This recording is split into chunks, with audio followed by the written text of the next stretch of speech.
Welcome to my room with a bed that I'm sitting on.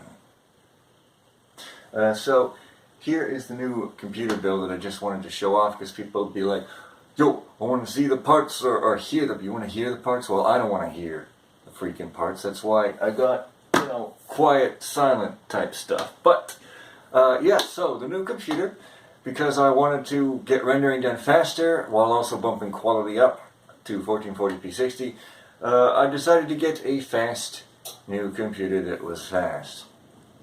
So the budget was $2,900, that's Canadian, and the parts that I got are as follows. You got the Asus ROG Strix X570F gaming motherboard.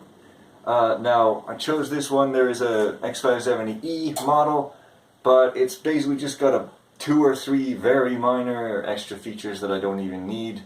I think it's probably got 2.5 gig Ethernet or something. This has only got 1 gig. Thing is, it's tempting to go like, oh, 10 gig Ethernet, that'll be awesome. But like, if I want to get anything higher than 1 gig Ethernet, not like, let's say I wanted to get 10 gig, because like that's awesome, and because I work on a network a lot with my media server. I'm always transferring stuff back and forth between my media server. So I'm like, yeah, that'll make it fast, but I would have to upgrade my entire set of Ethernet cables, my Ethernet hub. I would have to get a 10 gig card from my media server, and I would also have to upgrade the hard drives to be able to take advantage of that speed, or else they would just be the bottleneck and it wouldn't actually be any faster. So we're talking like I'd have to change out my 2-3 terabyte spinning hard drives in my media server for 3 terabyte SSDs, except maybe there aren't any, so maybe I'd have to go 4. That's thousands of dollars, and then I have to do the same for my desktop and all that stuff. So yeah, 1 gig Ethernet is perfectly fine. So this is what I chose, and because it has a good VRM that will give me no trouble with this high-powered chip. Now, like every X570 board except for one, which I'll, mention, I guess, but not now because this one has got, you can't see it, but it's got this small little chipset fan in there that's going to be annoying and making noise. But that's actually perfectly fine because I'm going to replace it with this. I'll have to show you a picture because this hasn't arrived yet. The Thermalright HR05 SLI IFX. I used to have one of these on my old X38 board in 2008 and it works brilliantly. So I'm just going to swap this on. It'll be passive, silent, and I didn't have to spend $929.99 Canadian on the only board that is passive. So that's the motherboard. The CPU, of course, is the Ryzen 3950X. Now they don't print the model number, it just says Ryzen 9, but the camera's probably going to blur this, but you can kind of see, hopefully. You can't see in any way, shape, or form. But up top there it says 3950X. Whatever, I'm using my phone. So yeah, this I stayed up all night just refreshing. I snagged this around 5:30 or 5:45 a.m. from Newegg at MSRP. I was afraid maybe there'd be scalping or something, but it's expensive, but I got it. So this is gonna be amazing. Like, I'm coming from a 3770K to this, so this should blow my mind. For cooling, I've got the Be Quiet Dark Rock Pro 4. Because this is a top-end air cooler. I didn't want to go water, like all-in-one water cooling, because those have got pumps, and pumps make a tonal sound. Like, even if they're quiet, their sound they make is tonal, not like, but like, or whatever. So you're always going to hear that. It's going to drive you nuts. So I wanted an air cooler, and this seemed to be the most performant you can get. That's also the quietest you can get, like the best balance of those. So I got this.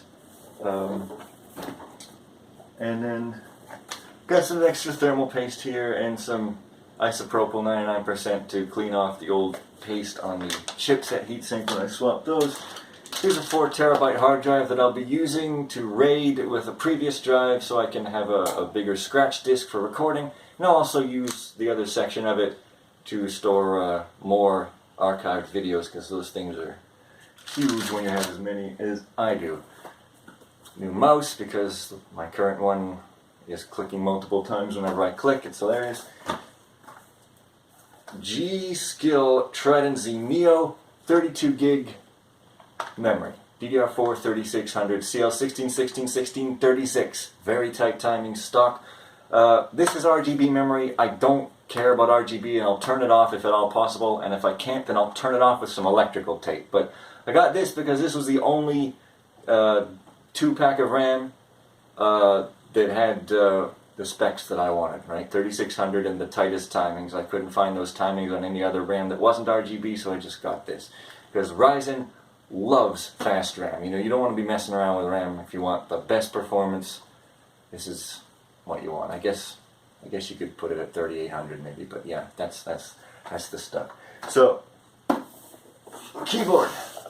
I'm showing you the back because it has got a big label with my home address on the front. So if you've got Superman vision that can see through the box and through video, so if you can see the pixels behind the pixels. So in other words, if you've got D back face culling through video Superman vision, then you now know my home address. And also this is the DOS Keyboard 4 Pro, because my old keyboard is like really on its last legs, same as my old mouse. So this is not necessarily to do with the system, but I wanted to buy this.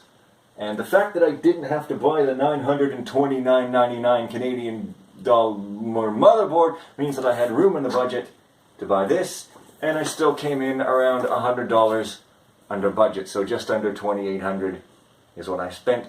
And I'm going to have to buy a few more parts in the future, a 1440p monitor and a new video card eventually, but apparently the new GeForce series are coming out in June, that's the rumor, so I figure I can hang on until then with my old 670 GTX. I know that's pretty old, but it works for now. And I'll be putting this stuff into my old Silverstone TJ09 case. Very old. I'm not filming it because it's filthy and dirty, and I don't want anyone to be knowing that anything in my presence is filthy and dirty. So, I'm keeping my old power supply and, you know, some old parts. My old CPU heatsink is a Prolimatech Mega Halims, and you might wonder why I don't just swap that over. Well, I would, but you can't. It doesn't support AM4. Prolimatech seem to be having some trouble existing there. I don't even know if they're out of business or what, but they never released an updated bracket for AM4, which will teach me to buy from a company with a great product but who's newish. So that's the plan. And I guess, you know, Aluminum Haste asked about a live stream for building. No one else has, so maybe I'll just build this off camera, because well, I think that's it. Oh, and I want to thank you guys too for helping me fund this. This is funded partially by my own savings and partially by you guys. So when you see the glorious 1440p 60, you can go like, damn, that was a thing that happened. So yeah.